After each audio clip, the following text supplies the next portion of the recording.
ಜಗತ್ತಿನಲ್ಲಿ ಬ್ರಹ್ಮ, ವಿಷ್ಣು, ಮಹೇಶ್ವರ ಅದರಂತೆ ಅನೇಕ ದೇವತೆಗಳಿದ್ದಾರೆ. ಮುಕ್ಕೋಟಿ ದೇವತೆಗಳಿದ್ದಾರೆ. ಯಾವುದೇ ಪೂಜೆಗಳನ್ನು ಮಾಡಬೇಕಾದ್ರೂ ಕೂಡ ಮೊದಲಿಗೆ ಗಣಪತಿಯ ಪೂಜೆಯನ್ನು ಮಾಡ್ತೀವಿ. ಯಾಕೆ ಅಂತಂದ್ರೆ ಅವನನ್ನ ಉಪಾಸನೆ ಮಾಡಬೇಕು. ಎಲ್ಲರಿಗೂ ಬೇಕಾದದ್ದು ಸಂಪತ್ತು, ಹಣ, ದುಡ್ಡು. ಎಲ್ಲರಿಗೂ ಬೇಕಾದದ್ದು ಹಣವನ್ನ ಕೊಡುವಂತಹ ಲಕ್ಷ್ಮೀ ದೇವಿಯನ್ನ ಉಪಾಸನೆ ಮಾಡಬೇಕು. ಯಾರನ್ನ ಪೂಜೆ ಮಾಡಬೇಕು? ಇದಕ್ಕೆ ಸರಳವಾದ ಉತ್ತರ ಎಂದ ಅವನನ್ನ ಶಿವ ಅಂತ ಕರೀತಾನೆ. ಅವನನ್ನೇ ರುದ್ರ ಅಂತ ಕರೀತಾರೆ. ಆ ರೋಗಗಳು ಭಗವಂತನ ಧ್ಯಾನದಿಂದ ಹೋಗ್ತದೆ. ದೇವರು ನಮ್ಮ ರೋಗಗಳನ್ನ ಕಳಿತಾನೆ ಅನ್ನೋದಕ್ಕಾಗಿ ಅವನನ್ನ ರುದ್ರ ಅಂತ. ನಮಸ್ಕಾರ. ಇವತ್ತು ನಾವು ಒಂದು ಸುಭಾಷಿತದ ಬಗ್ಗೆ ಚಿಂತನೆಯನ್ನ ಮಾಡೋಣ. ಸುಭಾಷಿತ ಹೀಗೆ ಇದೆ: ಆಕಾಶಾತ್ ಪತಿತಂ ತೋಯಂ ಯಥಾ ಗಚ್ಚತಿ ಸಾಗರಂ ಸರ್ವದೇವ ನಮಸ್ಕಾರ ಕೇಶವಂ ಪ್ರತಿಗಜ್ಜ.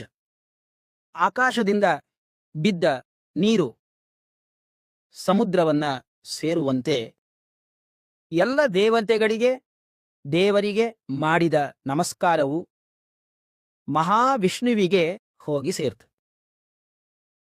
ಇದು ಈ ಸುಭಾಷಿತದ ಸಾಮಾನ್ಯವಾದ ಅರ್ಥ. ಯಾರು ಆಧ್ಯಾತ್ಮಿಕ ಬಂಧುಗಳಿದ್ದಾರೆ ಅವರೆಲ್ಲರಿಗೂ ಕೂಡ ಒಂದು ಪ್ರಶ್ನೆ ಬರ್ತು, ಒಂದು ಜಿಜ್ಞಾಸೆ ಅವರಲ್ಲಿ ನಮಗೆ ತೋರ್ತದೆ. ಜಗತ್ತಿನಲ್ಲಿ ಬ್ರಹ್ಮ, ವಿಷ್ಣು, ಮಹೇಶ್ವರ ಅದರಂತೆ ಅನೇಕ ದೇವತೆಗಳಿದ್ದಾರೆ. ಮುಕ್ಕೋಟಿ ದೇವತೆಗಳಿದ್ದಾರೆ. ವಿಷ್ಣು ದೊಡ್ಡವನೋ ಅಥವಾ ಬ್ರಹ್ಮ ದೊಡ್ಡವನೋ, ಶಿವ ದೊಡ್ಡವನೋ, ಗಣಪತಿ ದೊಡ್ಡವನೋ, ಆಂಜನೇಯ ದೊಡ್ಡವನೋ, ದುರ್ಗಾದೇವಿ ದೊಡ್ಡವಳೋ ಅಥವಾ ಲಕ್ಷ್ಮೀದೇವಿ ದೊಡ್ಡವಳೋ? ಯಾರು ದೊಡ್ಡವರು? ಯಾರು ಉತ್ತಮರು? ನಾವು ಮಾಡುವಂತಹ ಎಲ್ಲ ಕರ್ಮಗಳನ್ನ, ನಮಸ್ಕಾರವಾಗಿರಬಹುದು, ಸ್ತೋತ್ರವಾಗಿರಬಹುದು, ಪೂಜೆ ಆಗಿರಬಹುದು, ಯಾರಿಗೆ ನಾವು ಇದನ್ನೆಲ್ಲವನ್ನೂ ಕೂಡ ಸಮರ್ಪಣೆ ಮಾಡಬೇಕು? ಯಾರನ್ನ ನಾವು ಉಪಾಸನೆ ಮಾಡಬೇಕು? ಶಕ್ತಿಯ ಉಪಾಸನೆ ಮಾಡಬೇಕು ಅಥವಾ ಗಣಪತಿಯನ್ನ ಉಪಾಸನೆ ಮಾಡಬೇಕು? ಕ್ಷಿಪ್ರಪ್ರಸಾದಾಯ ನಮಃ. ಗಣಪತಿಯ ಆರಾಧನೆಯನ್ನ ಮಾಡಿದ್ರೆ ಬಹಳ ಬೇಗನೆ ಗಣಪತಿ ವರವನ್ನ ಕೊಡ್ತಾನಂತೆ. ಯಾವುದೇ ಪೂಜೆಗಳನ್ನು ಮಾಡಬೇಕಾದ್ರೂ ಕೂಡ ಮೊದಲಿಗೆ ಗಣಪತಿಯ ಪೂಜೆಯನ್ನು ಮಾಡ್ತೀವಿ. ಯಾಕೆ ಅಂತಂದ್ರೆ ಕ್ಷಿಪ್ರಪ್ರಸಾದಾಯ ನಮಃ. ನಮ್ಮ ಕೆಲಸ ನಿರ್ವಿಘ್ನವಾಗಿ ನಡಿಬೇಕಾದ್ರೆ ಗಣಪತಿಯ ಪೂಜೆಯನ್ನ ಮಾಡಬೇಕು. ದುಷ್ಟಾನಾಂ ವಿಘ್ನಕರ್ತ ಸುಚರಿತ ಸುಜನಸ್ತೋಮ ವಿಜ್ಞಾಪಹರ್ತ ತಸ್ಮಾದ್ ವಿಜ್ಞಾದಿಪೋಹಂ ಮತಯತಿ ಸುದಯಾಂ ಸ್ಪಷ್ಟಮಾಜ್ಞಾಪನಾಯ ಪೌಲಸ್ತೇಶ್ಚಾಂತರಾಯ ಸುರಮುನಿ ನಿಕರಾವಿಷ್ಟ ಸಂಪ್ರಾಪ್ತ್ಯುಪಾಯ ಶ್ರೇಯೋ ವಿಘ್ನಾದಿರಾಜ ಪ್ರದಿಶದು ಸತತಂ ಭುರಿ ಗೌರೀ ತನೂಜ. ದುಷ್ಟರಿಗೆ ವಿಘ್ನಗಳನ್ನ ಕೊಡುವವನು ಅವನೇ. ಯಾರು ಸಾತ್ವಿಕರಿದ್ದಾರೆ, ಸಜ್ಜನರಿದ್ದಾರೆ, ಅವರಿಗೆ ಅವರ ಕೆಲಸದಲ್ಲಿ ಬರುವಂತಹ ಎಲ್ಲ ವಿಘ್ನಗಳನ್ನ ಪರಿಹಾರ ಮಾಡುವವನು ಅವನೇ. ಹೀಗಾಗಿ ಗಣಪತಿ ಬಹಳ ದೊಡ್ಡ ದೇವತೆ. ಅವನನ್ನ ಉಪಾಸನೆ ಮಾಡಬೇಕು. ಎಲ್ಲರಿಗೂ ಬೇಕಾದದ್ದು ಸಂಪತ್ತು, ಹಣ, ದುಡ್ಡು. ಎಲ್ಲರಿಗೂ ಬೇಕಾದದ್ದು, ಎಲ್ಲ ಕೆಲಸಗಳಿಗೆ ಮುಖ್ಯವಾಗಿ ಬೇಕಾದದ್ದು ಹಣ. ಆ ಹಣವನ್ನ ಕೊಡುವಂತಹ ಲಕ್ಷ್ಮೀ ದೇವಿಯನ್ನ ಉಪಾಸನೆ ಮಾಡಬೇಕು. ನಾನಾ ವಿಧವಾಗಿರತಕ್ಕಂತಹ ಶಕ್ತಿಯನ್ನ ಕೊಡುವಂತಹ ಶಕ್ತಿ ದೇವತೆ ದುರ್ಗೆಯನ್ನ ಪೂಜೆ ಮಾಡಬೇಕು. ವಿಷ್ಣುವನ್ನ ಪೂಜೆ ಮಾಡಬೇಕು. ಶಿವ ಅವನನ್ನ ಪೂಜೆ ಮಾಡಬೇಕು. ಯಾರನ್ನ ಪೂಜೆ ಮಾಡಬೇಕು?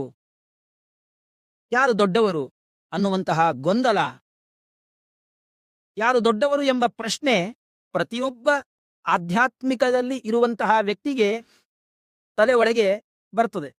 ಇದಕ್ಕೆ ಸರಳವಾದ ಉತ್ತರ ಸುಭಾಷಿತ ನಮಗೆ ತಿಳಿಸ್ತಾ ಒಂದು ಮಾತನ್ನು ಹೇಳುತ್ತದೆ: ಆಕಾಶಾತ್ ಪತಿತಂ ತೋಯಂ ಯಥಾ ಗಚ್ಚತಿ ಸಾಗರಂ ಸರ್ವದೇವ ನಮಸ್ಕಾರ ಕೇಶವಂ ಪ್ರತಿಗಚ್ಚತಿ.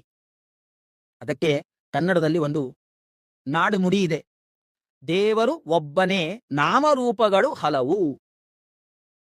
ಭಗವಂತ ಒಬ್ಬನೇ, ಸರ್ವೋತ್ತಮನಾದ, ಸರ್ವಶಕ್ತನಾದ, ಸಕಲ ಗುಣಗಳಿಂದ ಪೂರ್ಣನಾದ, ಸರ್ವದೋಷ ದೂರನಾದ ಭಗವಂತ ಸರ್ವೋತ್ತಮ. ಅವನು ಒಬ್ಬನೇ, ಅವನು ವಿಷ್ಣು. ನಾಮಗಳು ಹಲವು, ರೂಪಗಳು ಹಲವು. ಅದೇ ಭಗವಂತನೇ ಅವನನ್ನ ವಿಷ್ಣು ಅಂತನೂ ಕರೀತಾರೆ, ಶಿವ ಅಂತನೂ ಕರೀತಾರೆ, ಗಣಪತಿ ಅಂತನೂ ಕರೀತಾರೆ. ಯೋ ದೇವಾನಾಂ ನಾಮದ ಏಕ ಏವ. ವೇದಗಳು ಹೇಳ್ತದೆ ಎಲ್ಲ ಹೆಸರು ಒಬ್ಬ ಭಗವಂತನದು. ಆ ಭಗವಂತನಿಗೆ ಗಣಪತಿ ಅಂತನೂ ಕರಿಬಹುದು, ಶಿವ ಅಂತನೂ ಕರಿಬಹುದು, ದುರ್ಗೆ ಅಂತನೂ ಕರಿಬಹುದು, ಲಕ್ಷ್ಮಿ ಅಂತನೂ ಕರಿಬಹುದು. ಎಲ್ಲ ಹೆಸರುಗಳು ಆ ಭಗವಂತನದೇ. ಉಪನಿಷತ್ತು ನಮಗೆ ತಿಳಿಸುತ್ತೆ, ಏಕೋ ದೇವ ಸರ್ವಭೂತೇಷು ಗೂಢ. ಎಲ್ಲ ಜೀವರಲ್ಲಿ ಅಂತರ್ಯಾಮಿಯಾದಿ ಇರುವ, ಎಲ್ಲರನ್ನೂ ನಿಯಮನ ಮಾಡುವಂತಹ ಪರಬ್ರಹ್ಮ ಒಬ್ಬನೇ. ಏಕಂ ಸದ್ವಿಪ್ರಾಹ ಬಹುಧಾ ವದಂತಿ. ಜ್ಞಾನಿಗಳು ಆ ಭಗವಂತನನ್ನೇ ಅನೇಕ ನಾಮಗಳಿಂದ ಕರೀತಾರೆ. ರಾಮ, ಕೃಷ್ಣ, ಮತ್ಸ್ಯ, ಕೂರ್ಮ, ವರಾಹ, ಎಲ್ಲ ದಶರೂಪಿಣೆ, ದಶಸಹಸ್ರ ರೂಪಿಣೆ, ಅಧಿಕಾರಿಣೆ, ಸ್ಫುಟಮನಂತ ರೂಪಿಣೆ, ಅನಂತಾನಂತ ರೂಪಗಳು ಆ ಭಗವಂತನಿಗಿದೆ. ಆ ಭಗವಂತನೇ ಎಲ್ಲ ಹೆಸರುಗಳಿಂದ ಕರೆಸಿಕೊಳ್ಳು. ಉದಾಹರಣೆಗೆ ಹೇಳಬೇಕಾದ್ರೆ, ಆ ಸರ್ವತ್ರ ವ್ಯಾಪ್ತನಾದಂತಹ ವಿಷ್ಣು ಏನಿದ್ದಾನೆ, ನಾರಾಯಣ ಏನಿದ್ದಾನೆ, ಅವನೇ ಪರಬ್ರಹ್ಮ. ಆ ಪರಬ್ರಹ್ಮನನ್ನೇ ಶಿವ ಅಂತ ಕರೀತಾರೆ. ಶಿವ ಅಂತ ಯಾಕೆ ಕರೀತಾರೆ ಅಂತಂದ್ರೆ, ಮಂಗಲಕರನಾಗಿದ್ದಾನೆ, ಆದ್ದರಿಂದ ಅವನನ್ನು ಶಿವ ಅಂತ ಕರೀತಾರೆ. ಅವನನ್ನೇ ರುದ್ರ ಅಂತ ಕರೀತಾರೆ. ರುಜಂ ದ್ರಾವಯತೆ ಯಸ್ಮಾತ್ ರುದ್ರಸ್ತಸ್ಮಾತ್ ಜನಾರ್ದನ. ವಿಷ್ಣುವನ್ನ ರುದ್ರ ಅಂತ ಯಾಕೆ ಕರೆಯೋದು ಅಂತಂದ್ರೆ, ರುಜ ಅಂದ್ರೆ ರೋಗಗಳು. ಆ ರೋಗಗಳು ಭಗವಂತನ ಧ್ಯಾನದಿಂದ ಹೋಗ್ತದೆ. ದೇವರು ನಮ್ಮ ರೋಗಗಳನ್ನ ಕಳಿತಾನೆ ಅನ್ನೋದಕ್ಕಾಗಿ ಅವನನ್ನ ರುದ್ರ ಅಂತ ಕರೀತಾನೆ. ಆ ಪರಬ್ರಹ್ಮನನ್ನೇ ಬ್ರಹ್ಮ ಅಂತ ಕರೆಯೋದು. ಯಾಕೆ ಅವನನ್ನ ಬ್ರಹ್ಮ ಅಂತ ಕರೆಯೋದು ಅಂದ್ರೆ, ಬೃಹಂತೋ ಹ್ಯಸ್ಮಿನ್ ಗುಣಾಹ ಇತಿ ಬ್ರಹ್ಮ. ಯಾವ ಭಗವಂತನಲ್ಲಿ ಅನಂತ ಗುಣಗಳು ಪೂರ್ಣವಾಗಿದೆ ಅವನು ಬ್ರಹ್ಮ.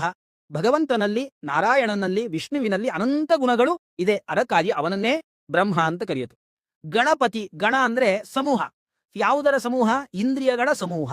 ಆ ಇಂದ್ರಿಯಗಳ ಸಮೂಹಕ್ಕೆ ಪತಿ ಸ್ವಾಮಿ ನಿಯಾಮಕನಾಗಿದ್ದಾನೆ. ಇಂದ್ರಿಯಗಳ ಗಣಕ್ಕೆ ಪತಿ, ಆದ್ದರಿಂದ ಭಗವಂತನನ್ನ ಗಣಪತಿ ಅಂತ ಕರೀತಾರೆ. ಇದನ್ನೇ ವೇದ ಹೇಳುತ್ತದೆ, ನಿಶಸೀದ ಗಣಪತೆ ಗಣೇಶುತ್ವಾ ಬಾಹು ವಿಪ್ರಥಮಂ ಕವೀನಾಂ ನ ಋತೆ ತತ್ಕ್ರಿಯತೆ ಕಿಂಚನಾರೇ. ಗಣಗಳಿಗೆ, ಇಂದ್ರಿಯಗಳ ಸಮೂಹಕ್ಕೆ ಪ್ರೇರಕನಾಗಿರತಕ್ಕಂಥ ಸರ್ವೇಂದ್ರಿಯ ಪ್ರೇರಕನಾದ ಗಣಪತಿಯಲ್ಲಿ ಅಂತರ್ಯಾಮಿಯಾಗಿ ಗಣಪತಿ ಎಂದು ಕರೆಸಿಕೊಳ್ಳುವಂತ ಎಲ್ಲೋ ವಿಶ್ವಂಬರ ಮೂರ್ತಿಯೇ, ನೀನು ನನ್ನ ದೇಹದಲ್ಲಿ ಇದ್ದು ನನ್ನ ಇಂದ್ರಿಯಗಳಲ್ಲಿ ಇದ್ದು ಕೆಲಸಗಳನ್ನ ಮಾಡಿಸಿದರೆ ಉಂಟು, ಇಲ್ಲ ನಿನ್ನ ಪ್ರೇರಣೆ ಇಲ್ಲದಲೇ ನ ಋತೆ ತ್ವತ್ಕ್ರಿಯತೆ ಕಿಂಚನಾರೆ, ಯಾವ ಕೆಲಸಗಳನ್ನು ಮಾಡೋದಕ್ಕೆ ಸಾಧ್ಯ ಇಲ್ಲ. ಆದ್ದರಿಂದ ಗಣಪತಿ ಅನ್ನುವಂತಹ ಶಬ್ದವು ಆ ಭಗವಂತನನ್ನೇ ಕರೆಯೋದು. ಹೀಗೆ ಪ್ರತಿಯೊಂದು ಶಬ್ದಗಳು ಕೂಡ ಭಗವಂತನನ್ನೇ ತಿಳಿಸಿಕೊಡ್ತದೆ. ಆದ್ದರಿಂದ ಭಗವಂತ ಒಬ್ಬನೇ. ಆ ಭಗವಂತನಿಗೆ ಅನೇಕ ನಾಮಗಳಿದೆ. ಅದಕ್ಕೆ ಈ ಸುಭಾಷಿತ ಬಹಳ ಚೆನ್ನಾಗಿ ಉತ್ತರವನ್ನು ಕೊಡ್ತದೆ. ಆಕಾಶಾತ್ ಪತಿತಂ ತೋಯಂ ಯಥಾ ಗಚ್ಚತಿ ಸಾಗರಂ ಸರ್ವದೇವ ನಮಸ್ಕಾರ ಕೇಶವಂ ಪ್ರತಿಗಚ್ಚತಿ. ನೀವು ಯಾವುದೇ ದೇವತೆಗಳಿಗೆ ನಮಸ್ಕಾರ ಮಾಡಿದ್ರು ಆ ಎಲ್ಲ ನಮಸ್ಕಾರವು ಪರಬ್ರಹ್ಮನಿಗೇ ಹೋಗಿ ಸಲ್ಲುತ್ತದೆ. ಅದನ್ನೇ ಕೃಷ್ಣ ಪರಮಾತ್ಮ ಗೀತೆಯಲ್ಲಿ ಹೇಳ್ತಾನೆ, ಮಮ ವರ್ತ್ಮಸು ವರ್ತಂತೆ. ನೀನು ಯಾರಿಗೇ ನಮಸ್ಕಾರ ಮಾಡು, ಯಾರಿಗೇ ಪೂಜೆಯನ್ನು ಮಾಡು, ಆ ಎಲ್ಲ ಪೂಜೆಯೂ ಕೂಡ ನನಗೇ ಬಂದು ಸೇರ್ತದೆ. ಯಾಕೆ? ನನಗೆ ಎಲ್ಲ ದೇವತೆಗಳ ಹೆಸರು ನನ್ನದೇ. ಆದ್ದರಿಂದ ನೀನು ಯಾರದೇ ಅಡ್ರೆಸ್ ಬರೆದ್ರು ಕೂಡ, ಗಣಪತಿ ಪೂಜೆ ಮಾಡಿ ಗಣಪತಿಗೆ ಅಡ್ರೆಸ್ ಮಾಡಿದ್ರು ಕೂಡ ಅದು ಯಾರಿಗೆ ಬಂದು ಸೇರ್ತದೆ? ಪೂಜಾ ನನಗೆ ಬಂದು ಸೇರ್ತದೆ. ಲಕ್ಷ್ಮಿ, ಶಿವ, ಯಾವ ದೇವತೆಗಳಿಗೆ ಪೂಜೆಯನ್ನ ಮಾಡಿದ್ರು ಕೂಡ ಆ ಎಲ್ಲ ಹೆಸರುಗಳು ನನ್ನದೇ ಆದದ್ದರಿಂದ ನನಗೆ ಆ ಎಲ್ಲ ಪೂಜೆಗಳು, ಆ ಎಲ್ಲ ನಮಸ್ಕಾರಗಳು ಸೇರ್ತವು. ಅದು ಹೇಗೆ? ಗಂಗಾ, ಸಿಂಧು, ಸರಸ್ವತಿ, ಯಮುನಾ, ಗೋದಾವರಿ, ನರ್ಮದಾ, ಕೃಷ್ಣ, ಭೀಮರತಿ, ಪಲ್ಗು, ಸರಯು, ಗಂಡಕಿ, ಗೋಮತಿ, ಹೀಗೆ ಅನೇಕ ನದಿಗಳು ಹರಿತವೆ. ಎಲ್ಲೋ ಬೆಟ್ಟದಲ್ಲಿ ಹುಟ್ಟಿ ಆಕಾಶದಿಂದ ಬಿದ್ದ ಒಂದೊಂದು ಹನಿ ನೀರು ಬೆಟ್ಟದ ತುದಿಯಲ್ಲಿ ನದಿಯಾಗಿ ಹುಟ್ಟಿ ಬೆಟ್ಟದ ಕೆಳಗೆ ಹರಿದು ಹರಿದು ಹರಿದು ಹರಿದು ಸಾವಿರಾರು ಕಿಲೋಮೀಟರ್ಗಳು ಹರಿದು ಕೊನೆ ಒಳಗೆ ಆ ಎಲ್ಲ ನದಿಗಳು ಎಲ್ಲಿ ಹೋಗಿ ಸೇರ್ತದೆ? ಸಾಗರಕ್ಕೆ, ಸಮುದ್ರಕ್ಕೆ ಹೋಗಿ ಸೇರು. ಹಾಗೆ ನದಿಗಳು ಅಲ್ಲಲ್ಲೇ ಸ್ಟಾಪ್ ಆಗ್ಬಿಡೋದಿಲ್ಲ, ಅಲ್ಲಲ್ಲೇ ನಿಂತ್ಕೊಂಡ್ಬಿಡೋದಿಲ್ಲ.